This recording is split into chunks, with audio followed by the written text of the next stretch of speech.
તો આપણે અભ્યાસ કરીએ છીએ મિત્રો ધોરણ 11 વિષય બાયોલોજી ચેપ્ટર નંબર 16 પાચન અને અભિશોષણ. જે ટોપિકનો આપણે અભ્યાસ કરી રહ્યા છીએ એ છે પાચન અંગો, અથવા તો તમે કહી શકો આપણે પાચન માર્ગનો અભ્યાસ કરીએ છીએ. એમાં મુખ ગુહા વિશે આપણે પૂરું કર્યું, એનાથી આગળ વધીએ. હવે તો મુખ ગુહા પછી આપણે સામે આપણને રસ્તામાં મળે છે કંઠનળી. શું મળશે? કંઠનળી. બરાબર. સૌથી પહેલાં કંઠનળી કેવી છે? આપણે કંઠનળી લે આ ભાગ, ગળાનો ભાગ જે છે એને શું કહેવાય? કંઠનળી કહેવાય. તો કંઠનળીની લંબાઈ તો ખૂબ નાની હોય છે, એટલે કે નાની છે, થોડીક નલિકા જેવી રચના દેખાય છે આપણને. બરાબર છે. અંદરથી તો પોલી છે જ. બરાબર. બીજું સ્નાયુલ પણ છે, એટલે એની દિવાલમાં શું આવેલા હોય છે? સ્નાયુઓ આવેલા હોય છે. અને સહેજ આમ જુઓ તો ગળાનો આકાર આમ થોડો આમ પડે, શંકુ આકાર. કેવો પડે? આમ શંકુ આકાર પડે. બરાબર. ઓકે, શંકુ આકારની છે. તો આવી બધી નાની નાની તારીફ તમે કંઠનળીની કરી શકો છો. કંઠનળી શાના માટે જવાબદાર છે? તો ખોરાકના વહન માટે જ જવાબદાર છે. ખોરાકના વહનમાં, એને ગળવામાં જવાબદાર છે. બરાબર ને? તો જ આગળ જશે. ખ્યાલ આવી ગયો? કંઠનળીમાં કોઈ ખોરાકનું પાચન નથી થતું, આ યાદ રાખજો. કંઠનળીમાં ખોરાકનું પાચન થાય છે? તો ના, કંઠનળીમાં ખોરાકનું પાચન થતું નથી. એ તો ફક્ત ખોરાકને ગળવામાં જ મદદરૂપ છે. તમારી મુખ ગુહામાંથી ખોરાકને ક્યાં પહોંચાડે? આગળના રસ્તામાં પહોંચાડવાનું એનું કામ છે. That's all. કોઈ પ્રકારનું પાચન થશે નહીં, અને પોસિબલ છે બી નહીં ને પાચન થવું. ત્યાં ઊભું રહે તો પાચન થાય ને, એ તો સીધું ઉતરી જ જશે. એટલે સમય જ નહીં પડે, શું પાચન થશે? લોજિકલ જવાબ છે. બરાબર ને? ઓકે, ચલો. હવે આ જે કંઠનળી છે એ 3 ભાગોને મળે છે. ત્રણ અલગ અલગ ભાગો સાથે એના કનેક્શન છે. એક તો તમારી નાક સાથે કનેક્શન છે, એટલે નાકમાંથી પણ આપણે કંઠનળીમાં જઈ શકીએ. મુખ ગુહામાંથી અહીંયાથી પણ કંઠનળીમાં જવાય, અને સ્વર પેટી પણ અહીંયા જોડાયેલી છે. એટલે કંઠનળી છે આમ એને 3 ભાગમાં વિભાજિત કરી શકાય, કહેવાનો મતલબ એમ. બરાબર છે? ઓકે, સમજી લો કે ભાઈ આ નાકની સપાટી છે, તો અહીંયાથી આ રીતે આ જે ભાગ છે આ કંઠનળી છે. બરાબર. ઓકે, ચલો. આ છે મુખની સપાટી છે, તો અહીંયા પણ આવશે. અને આ તમારી છે સ્વર પેટી. શું છે આ? સ્વર પેટી. એટલે આ જે આખો ભાગ છે, આખો આ ભાગ, ખ્યાલ આવી ગયો? તો આને કહીએ છીએ આપણે કંઠનળી. ઉતરે છે મગજમાં વાત? ઓકે, આટલો જે ભાગ છે એને કંઠનળી કહેવાય છે. એટલે આ જુઓ, નાસિકા ગુહા પણ કોને મળે છે? કંઠનળીને મળે છે. મુખ ગુહા પણ કોને મળે છે? કંઠનળીને મળે છે. સ્વર પેટી પણ કોને મળે છે? કંઠનળીને મળે છે. એટલે આટલો ભાગ થયો તમારો કંઠનળી. એટલે આ રીતે કંઠનળીને તમે કેટલા હિસ્સા કરી શકો? 3. આમ હિસ્સા નથી, સળંગ જ છે બધું, પણ આ તો સમજવાની વાત છે. બરાબર. અને એટલા માટે આપણે કંઠનળીને 3 ભાગમાં વહેંચીએ છીએ. નામુસ્વ. શું વહેંચીએ છીએ? નામુસ્વ. નામુસ્વ એટલે નાસિકા કંઠનળી. એક પ્રકાર કયો થયો? નાસિકા કંઠનળી. બીજું મુખીય કંઠનળી. અને ત્રીજું સ્વર પેટી કંઠનળી. બોલો, ખ્યાલ આવી ગયો? કંઠનળીનો સૌથી ઉપરનો ભાગ નાસિકા કંઠનળી, એના પછીનો મુખીય કંઠનળી, ને પછી થશે સ્વર પેટી કંઠનળી. આને પ્રાથમિક પણ કહેવાય, અને દ્વિતીય અને તૃતીય પણ કહેવાય છે. કંઠનળીમાં સૌથી ઉપરનો ભાગ નાસિકા, સૌથી નીચેનો ભાગ સ્વર પેટી, અને મધ્યમાં હોય છે મુખીય કંઠનળી. એટલે 3 ભાગ સાથે કંઠનળીનું હોય છે કનેક્શન. સેટ થઈ ગયો મુદ્દો? એટલે આ તમારી મુખ ગુહામાં જે ખોરાક હશે એને ફક્ત ગળવાનું અહીંયાથી, દેટ્સ ઓલ. અને બીજું નાસિકા ગુહા દ્વારા જે હવા જશે એ હવાનું પણ આગળ વહન થશે, કારણ કે આગળ જઈને 2 ફાંટા પડવાના. આગળ જઈને 2 ફાંટા પડશે. અહીંયા હશે શ્વાસ નળી ને અહીંયા હશે અન્ન નળી. બોલો, સમજાયું? હા કે ના? આગળ જઈને શું પડવાના? 2 ફાંટા પડવાના. અહીંયાથી હવા આમ પણ જવાની આ રીતે, અને આમ પણ જવાનું છે. બોલો, ઉતરી મગજમાં વાત? એટલે આખું આ જે ગળાનો ભાગ છે એને જ કહેવાય છે કંઠનળી. અને પછી આગળ જઈને બધા સેક્શન પડે. આગળ જઈને શું પડશે? સેક્શન. આ શ્વાસ નળી, આ અન્ન નળી. બોલો, મુદ્દો સેટ? ખ્યાલ આવી ગયો? કે કદની તમે વાત કરો તો કદ તો સામાન્ય રીતે એનું 12.5 સેન્ટીમીટર જેટલું હોય છે લંબાઈ. કદ એટલે ઇન શોર્ટ કે લંબાઈ. કંઠનળીની લંબાઈ 12.5 સેન્ટીમીટર છે. ખાલી એકમ ના બદલાય, ધ્યાન રાખવાનું. મીટર ના થઈ જાય, કિલોમીટર ના થઈ જાય. બરાબર કે ચલો કંઠનળી પછી આપણે જોઈએ અન્નનળી. તો આ બધી વસ્તુ જે આની તારીફમાં લખી એ જ વસ્તુ આની તારીફમાં પણ લખી શકીએ, પણ સહેજ આ કેવી હોય છે, લાંબી અને નળાકાર નળી છે. નળાકાર, નલિકામય, લાંબી છે. સ્નાયુ છે. આમાં પણ સ્નાયુઓ હશે જ. અન્નનળીની દિવાલમાં પણ શું હોય છે? સ્નાયુ આવેલા હોય છે. એટલે અન્નનળી પણ સ્નાયુ છે, નળાકાર છે, નલિકામય અને થોડીક લાંબી રચના છે, એના કરતાં થોડી ડબલ છે. એટલે આનું કદ ઓન એન એવરેજ આવે છે 23 થી 25 સેન્ટીમીટર લંબાઈ છે. અન્નનળીની લંબાઈ છે 23 થી 25 સેન્ટીમીટર. કંઠનળીમાં આપણે લખી શકીએ કે ભાઈ કંઠનળી છે, આગળ જઈને અન્નનળીમાં ખુલે છે. તો પછી અન્નનળી ક્યાં ખુલશે આગળ જઈને આપણને ખબર છે. સીધી આંતરડામાં તો નહીં ખુલે ને, ક્યાં ખુલશે? જઠરમાં ખુલે. ઉતરી મગજમાં વાત? ઓકે, ચાલો. હવે અન્નનળી જે આમ જઈ રહી છે તો ક્યાંથી પસાર થાય છે? તો એક તો ગળાનો ભાગ છે, ત્યાંથી પસાર થશે. અન્નનળી છે તમારા ગળાના ભાગમાંથી ઉતરે છે. પછી આવે કયો ભાગ? ઉદર. કઈ ગુહા આવશે? ઉદર. પછી આવે ઉરોદર પટલમાંથી પસાર થાય, ઉરોદર પટલ. અને પછી ક્યાં કઈ ગુહામાં જાય? ઉદરીય ગુહામાં. અને પછી ક્યાં ખુલશે? જઠરમાં ખુલે. ઉતરી મગજમાં વાત? ક્યાં આવેલી છે? જુઓ, આ અન્નનળી છે.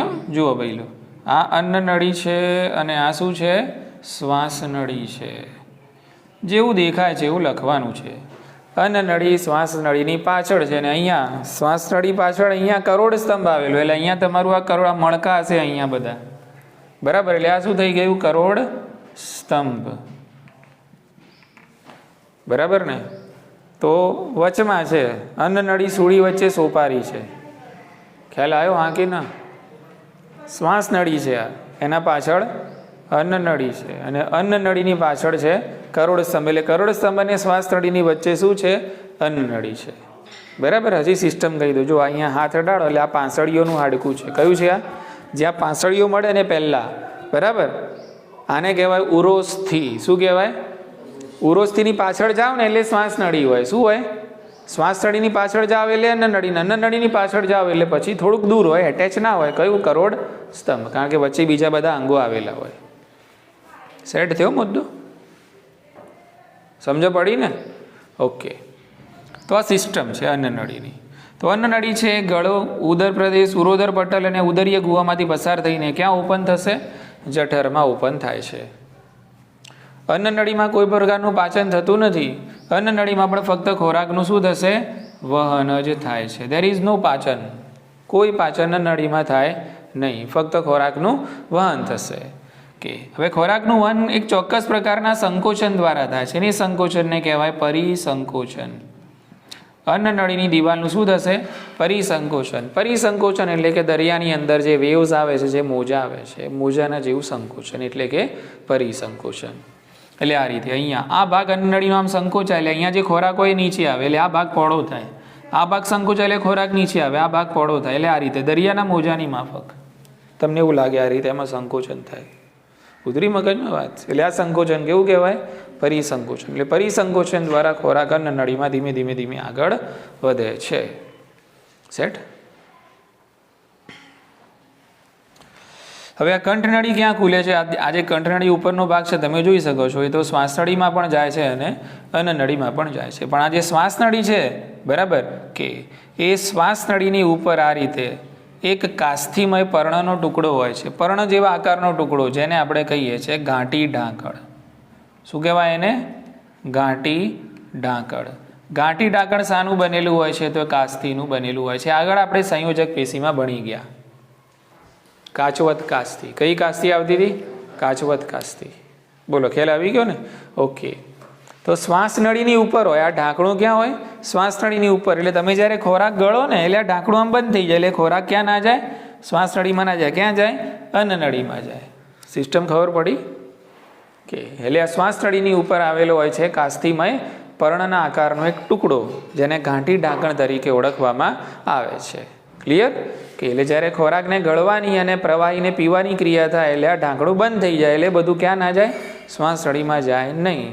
એટલા માટે કંઈ પ્રવાહી તમે પીવો છો, કંઈક જમી રહ્યા છો, એ વખતે બોલવું જોઈએ નહીં, કારણ કે બોલવું પણ એક શ્વસન છે. બોલવું પણ શ્વસન છે. બોલો ને એટલે પણ આ ઢાંકણું ખુલે.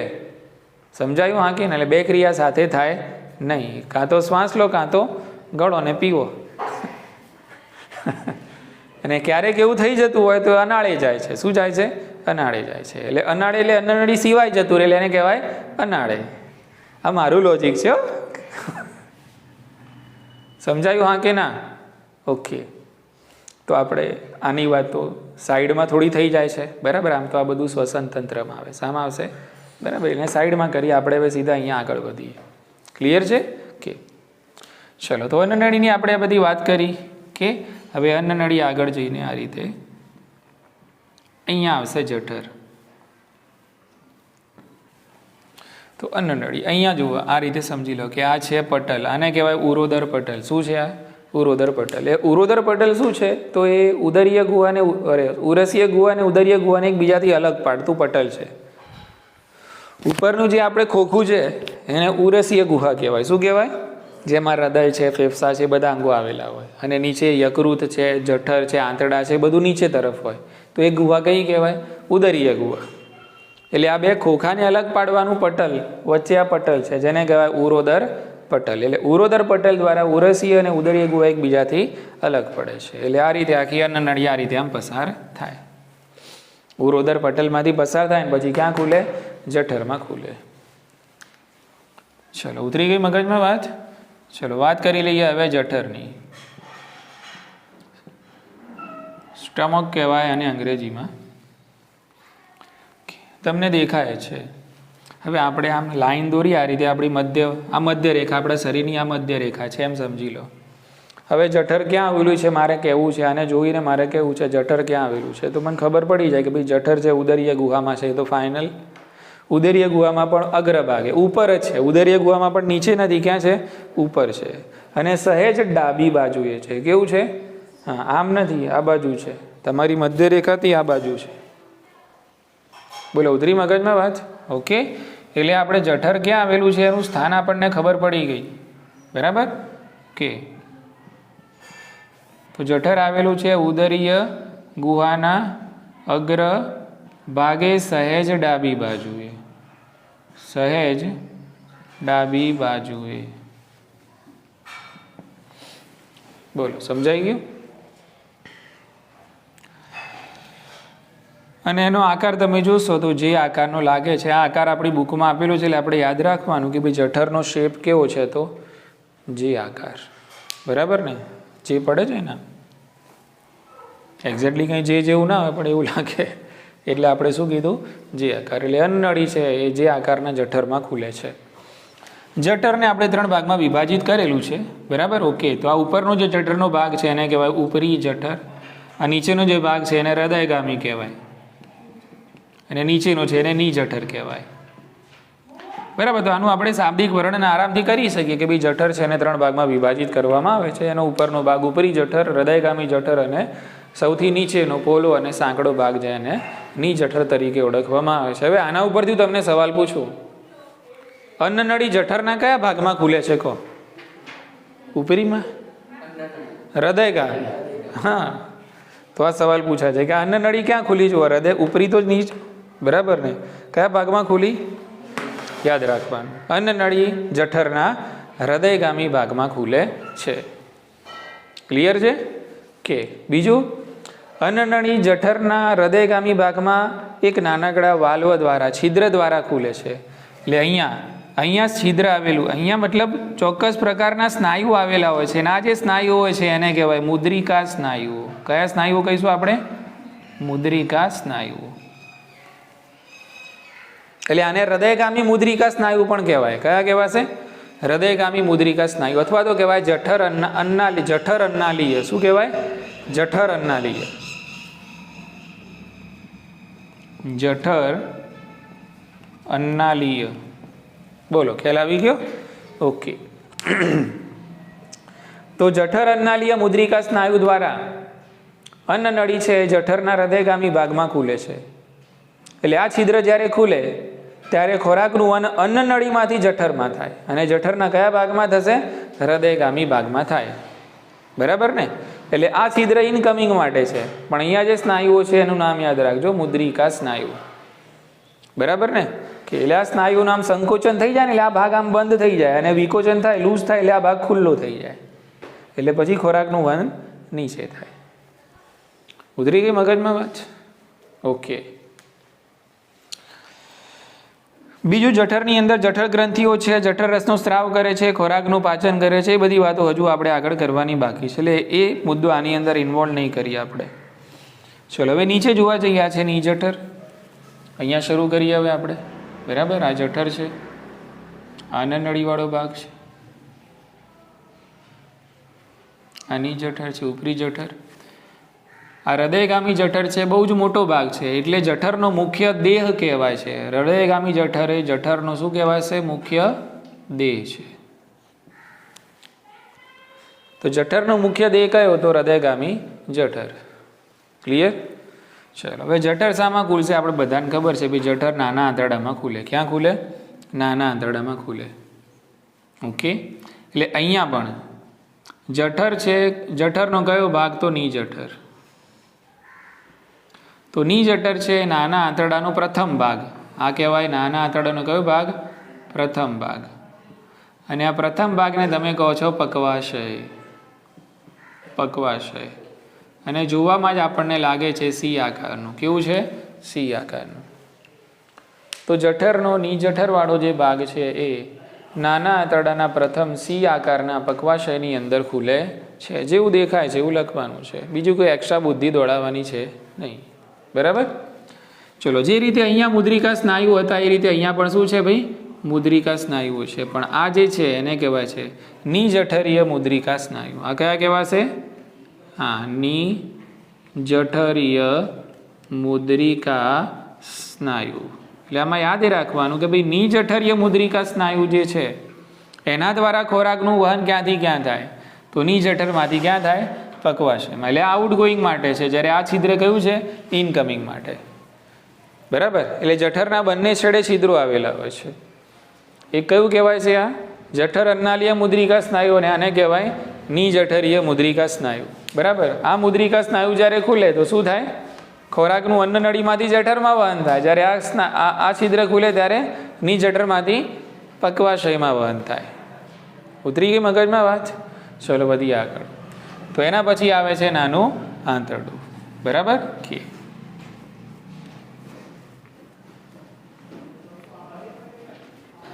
નાના આંતરડાની અંદર 3 ભાગ છે. સૌથી પહેલાં એની લંબાઈની વાત કરીએ તો 6.25 મીટર. નાના આંતરડાની લંબાઈ આશરે કેટલી છે? 6.25 મીટર છે, સેન્ટીમીટર નથી. એટલે આનાથી ખબર પડી ગઈ કે ભાઈ આપણા પાચન માર્ગનો સૌથી લાંબો ભાગ કયો છે? નાનું આંતરડું છે. ખ્યાલ આવી ગયો? કે નાનું આંતરડું છે એ 3 ભાગમાં વિભાજિત છે, બરાબર? આપણે એ 3 ભાગના નામ લખી દઈએ. અહીંયા તમને આવડે પણ છે, કારણ કે આપણે દેડકામાં બધું ભણી ગયા છીએ, બરાબર? એક ભાગ છે એને પક્વાશય કહીશું, બીજો ભાગ છે એને મધ્યાંત્ર કહીએ છીએ, બરાબર? અને ત્રીજો ભાગ છે એને શેષાંત્ર તરીકે ઓળખવામાં આવે છે. તો નાનું આંતરડું 3 ભાગમાં વિભાજિત છે. પક્વાશય તમે જોઈ શકો છો એ પ્રમાણે સી આકારનું છે, જેની અંદર જઠરનો નિજઠરવાળો ભાગ ખુલે છે. કે મધ્યાંત્ર છે એના પછી સહેજ ગૂંચળામય ભાગ જોવા મળે આ રીતે. તો આ સહેજ ગૂંચળામય ભાગ એ કયો છે? મધ્યાંત્ર. અને મધ્યાંત્ર પછી વધુ ગૂંચળામય ભાગ જોવા મળે આ રીતે.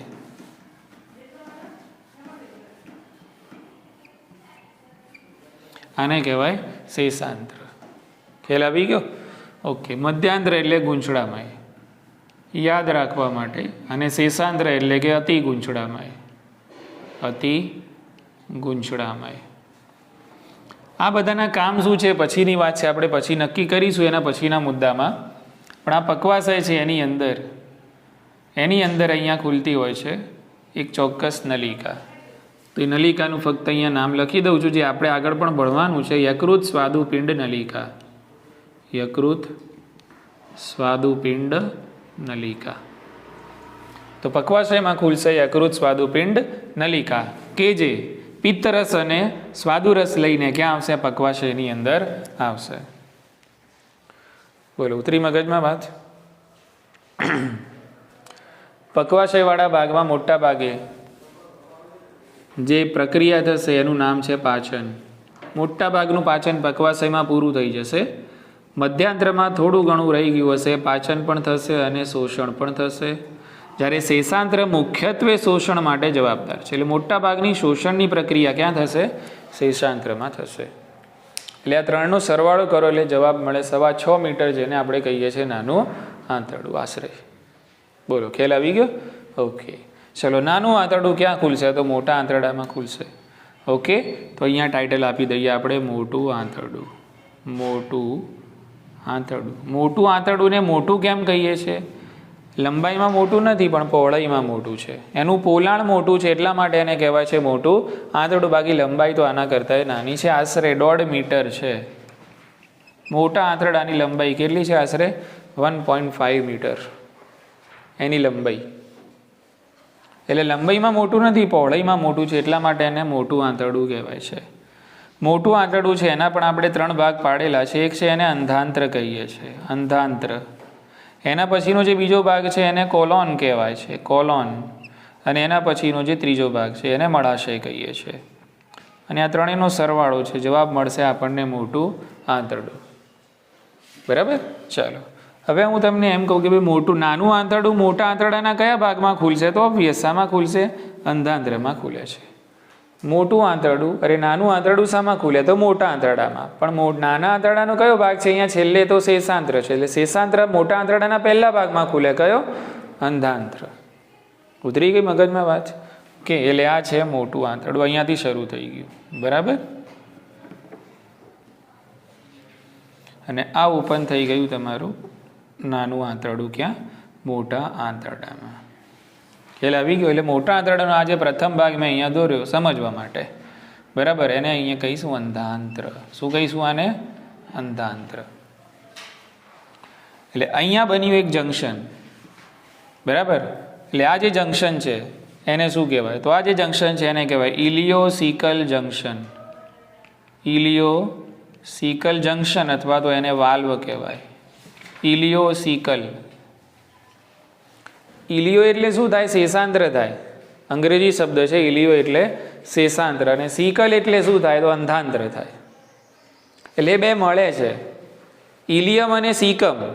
ઇલિયમ એટલે શેષાંત્ર અને સિકમ એટલે અંધાંત્ર. એટલે ઇલિયો અને સિકલ બે મળે છે એટલે જંક્શન. એટલે અહીંયા વાલ્વ દ્વારા નાનું આંતરડું એટલે કે આ જે શેષાંત્ર છે વાલ્વ દ્વારા ક્યાં ખુલે છે? મોટા આંતરડામાં ખુલે છે. એટલે અહીંયા પણ વાલ્વ છે. પણ આ વાલ્વને શું કહેવાય? ઇલિયો સિકલ વાલ્વ. એટલે એક આ શબ્દ ઉપરથી સવાલ પૂછાય છે કે ભાઈ ઇલિયોસિકલ વાલ્વ કોને જોડે છે? અથવા તો ઇલિયોસિકલ જંક્શન કોને જોડે છે? ઇલિયોસિકલ વાલ્વ કયા બે અંગોની વચ્ચે છે? તો શેષાંત્ર અને અંધાંત્ર. આ શેષાંત્ર અને બીજું શું છે? આ અંધાંત્ર. આમ જોવા જઈએ મોટા મોટી તો એમ કહેવાય નાનું આંતરડું અને મોટું આંતરડું. પણ નાના આંતરડાનો કયો ભાગ? શેષાંત્ર. મોટા આંતરડાનો કયો ભાગ? અંધાંત્ર. એ બેની વચ્ચેનું જે જંક્શન છે એને કહેવાય ઇલિયોસિકલ જંક્શન. બરાબર? એટલે ખોરાક એકવાર અહીંયાથી આમ ગયો ને પછી રિટર્ન આવે નહીં, કારણ કે આ શું હોય છે? અહીંયા વાલ્વ જેવી રચના હોય છે, પાછું ના આવે, પછી આગળ જ જાય.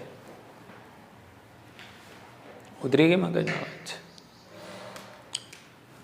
તો અંધાંત્રની આપણે અહીંયા વાત કરીએ છીએ. તો આ અંધાંત્ર શું છે? કેમ એને અંધાંત્ર કહેવાય છે? તો અંધ કોથળી જેવો ભાગ છે. એક પ્રકારની અંધ કોથળી છે અને એક છેડેથી બંધ છે. એક છેડેથી બંધ છે. જોઈ શકો છો અહીંયા આ રીતે આમ શેષાંત્ર આમ ખુલે છે, પણ આ જે છેડો છે ને આ છેડો આ કેવો છે? ક્લોઝ છે. પછી આમ ઉપર જ જવાનું તમારે. ખ્યાલ આવી ગયો? એટલે અંધાંત્ર શું છે? એક પ્રકારની અંધ કોથળી છે. એટલે એક છેડેથી બંધ ભાગ છે એટલા માટે એને આપણે અંધાંત્ર કહીએ છીએ. આટલી ખબર પડી? હવે આ જે અંધાંત્ર છે એની અંદર શું આવેલું છે એ નીટમાં પૂછાઈ ગયું છે, ધ્યાન રાખજો. બરાબર? કે તો સહજીવી સૂક્ષ્મ જીવોનું યજમાન છે આ. એટલે અંધાંત્રમાં તમને શું જોવા મળે? તો અંધાંત્રમાં તમને જોવા મળશે સહજીવી સૂક્ષ્મ જીવો માટે અંધાંત્ર યજમાન છે. આ પૂછાઈ ગયું. આવું નાનકડું વાક્ય નીટમાં પૂછાઈ ગયું. બરાબર?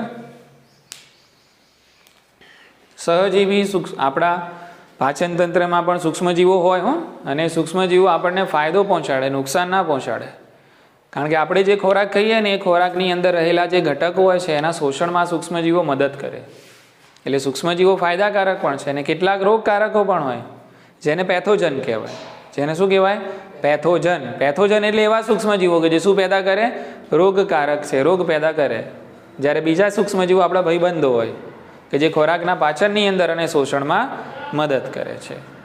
બરાબર. તો અહીંયા સહજીવી સૂક્ષ્મજીવો ક્યાં આવેલા હોય છે? તો અંધાંત્રમાં જોવા મળે છે. ચલો, અંધાંત્રની અંદરથી જ આ રીતે અહીંયા અંધાંત્રની અંદરથી જ આ રીતે બરાબર નાની આંગળી જેવો એક પ્રવર્ધ એટલે કે ભાગ જોવા મળે છે. અંધાંત્રમાંથી જ નાનકડી આંગળી જેવો ભાગ તમને પ્રવર્ધ જેવો ભાગ તમને નીકળેલો જોવા મળે છે. એને શું કહેવાય? તો એને આંત્રપુચ્છ કહેવાય. શું કહેવાય એને? આંત્રપુચ્છ. એપેન્ડિક્સ કહો છો ને, એપેન્ડિક્સનું ઓપરેશન કરે એવું બધું તમે ક્યાંક સાંભળ્યું હશે. એટલે એપેન્ડિક્સ એટલે શું? એપેન્ડિક્સ એટલે આંત્રપુચ્છ. બરાબર ને? ઓકે. આંત્રપુચ્છ છે અવશિષ્ટ અંગ છે, નકામું અંગ છે, વેસ્ટ છે, વેસ્ટિજિયલ ઓર્ગન કહેવાય, અવશિષ્ટ અંગ છે. આંત્રપુચ્છ એ અવશિષ્ટ અંગ છે. એટલે ઘણીવાર સૂક્ષ્મજીવોનો ચેપ આંત્રપુચ્છમાં લાગે એટલે આંત્રપુચ્છમાં સોજો આવે. સોજો આવે એટલે દુખાવો થાય. એટલે તરત આને દૂર કરવાની જરૂર પડે એટલે અહીંયાથી આમ કટિંગ કરી દે ડૉક્ટર. વેસ્ટિજિયલ ઓર્ગન જ છે, અવશિષ્ટ અંગ જ છે, એટલે દૂર કરી દો તો બી વાંધો છે નહીં. બરાબર ને? ઓકે. એટલે અંધાંત્રમાંથી નીકળે એમ પ્રવર્ધ જેવી રચના અંધાંત્રમાંથી નીકળે જે આંગળી જેવો પ્રવર્ધ હોય છે ને એક જ હોય. બરાબર કે? તો આને આંત્રપુચ્છ તરીકે ઓળખવામાં આવે છે. આનો આકાર આમ કૃમિ જેવો લાગે એટલે એને વર્મીફોર્મ એપેન્ડિક્સ પણ કહેવાય. વર્મીફોર્મ એપેન્ડિક્સ. વર્મ એટલે કૃમિ, ફોર્મ એટલે સ્વરૂપ, કૃમિ જેવું સ્વરૂપ. આનું સ્વરૂપ કેવું લાગે છે? કૃમિ જેવું છે. એટલે એને કહેવાય વર્મીફોર્મ એપેન્ડિક્સ. અને જ્યારે ચેપ લાગે ને આમાં સોજો આવે તો એને કહેવાય એપેન્ડિસિટિસ. શું કહેવાય? એપેન્ડિસિટિસ. એપેન્ડિસિટિસ એટલે આંત્રપુચ્છનો સોજો. હિપેટાઇટિસ એટલે યકૃતનો સોજો. બરાબર ને? ગેસ્ટ્રાઇટિસ એટલે જઠરનો સોજો. કોલાઇટિસ એટલે મોટા આંતરડાનો સોજો. એવી રીતે એપેન્ડિસિટિસ એટલે આંત્રપુચ્છનો સોજો. ઉધરી મગજમાં વાત? ચલો, તો આટલું અંધાંત્રમાં યાદ રાખવાનું.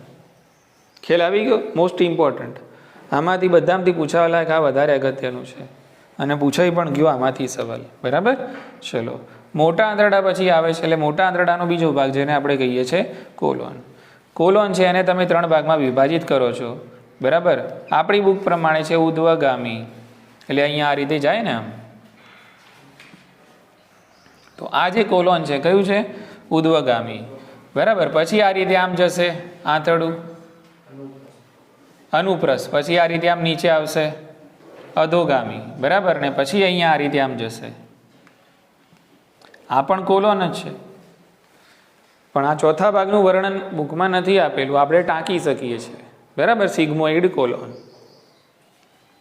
તો એક ઉધ્વગામી હોય છે, એના પછી કયું કોલોન આવશે? હા, અનુપ્રસ્થ. એના પછી અધોગામી અને ચોથા નંબરમાં આવશે સિગ્મોઇડ. અને અહીંયા હશે મળાશય. બરાબર ને? પછી મળદ્વાર. બોલો, ખ્યાલ આવી ગયો કે? એટલે નાનું આંતરડું જો અહીંયા તમને હવે ખ્યાલ આવશે નાનું આંતરડું એક્ઝેક્ટલી ક્યાં છે. તો આ જે ઉદર પ્રદેશ છે, ઉદર પ્રદેશનો નાભી વિસ્તાર છે એમાં નાનું આંતરડું આવેલું છે અને મોટા આંતરડાથી ઘેરાયેલું છે. શાનાથી? મોટા આંતરડાથી ઘેરાયેલું છે. બોલો, ઉતરી ગઈ મગજમાં વાત? ઓકે ને? તો આ છે મળાશય. આટલો ભાગ અહીંયાથી આટલે સુધીનો ભાગ છે એને કોલોન કહેવાય. એટલે મોટું આંતરડું બરાબર અંધાંત્ર વત્તા કોલોન વત્તા મળાશય, એ બધાને કહેવાય મોટું આંતરડું, જે રીતે આપણી બુકમાં આપેલું છે એ પ્રમાણે. ઉતરી ગઈ મગજમાં વાત? ઓકે. પછી મળાશયની અંદર મળનો સંગ્રહ થશે અને પછી સંકેતો મળતા મળદ્વાર દ્વારા એનો ત્યાગ થતો હોય છે.